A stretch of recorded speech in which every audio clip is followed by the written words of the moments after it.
Business editor Richard Southern joins us now. And Richard, those working in the global supply business are breathing a sigh of relief tonight after what I think has been a week-long saga.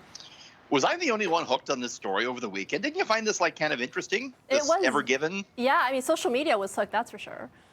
They had all the memes, the Yeah. funny memes about it too. hmm Yeah, I mean, I don't really know much about boats generally speaking, but I kind of got hooked on this. It's such a fascinating story. The that big container ship, one of the biggest ships in the world, as a matter of fact, was stuck in the sandy banks of the Suez Canal, but they pulled it out this morning. They had a bunch of tugboats and they used a high tide to finally dislodge it. There it is, sailing off, and that's good to see because this Suez Canal carries over 10% of global trade, including 7% of the world's oil. While the canal is now open, it's not clear, Erica, when all the traffic can return to normal. Experts say it could take 10 days or more to clear the backlog, which includes 19,000 ships at either end of the canal waiting to sail at 19,000. It's tough news for us because consumer goods like coffee and oil and toilet paper have been caught up in the backlog on these ships. And that could end up costing us maybe a little bit of money. It's really focused as well attention on the shipping industry, which carries 80% of the world's goods, but which is really strained now amid the pandemic. Erica, just to give you an idea about how big the ship is, let's take a look. This is the Ever Given. If it were on the Gardner Expressway next to the Rogers Center, look how big that is. That's huge, yep, yep. I think But good news, she's sailing away. Good. All right, and a major tech company is expanding its footprint here in Toronto.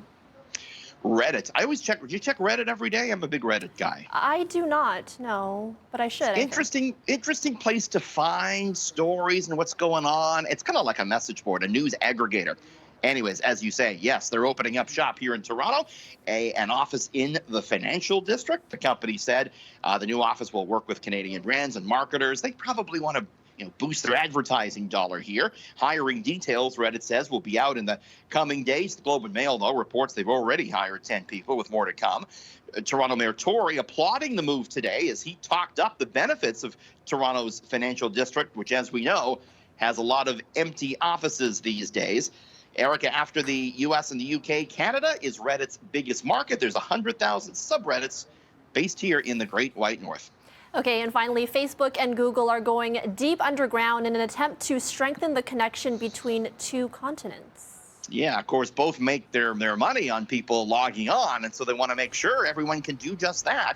Google and Facebook are teaming up to lay a massive undersea cable that will connect Singapore, Indonesia, and North America.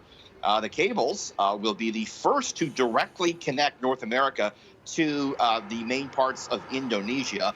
Some of these cables, though, are not without some controversy. Facebook recently said it would drop efforts to connect a cable between California and Hong Kong because of ongoing concerns from the U.S. government about direct communication with the United States and Hong Kong. Interesting.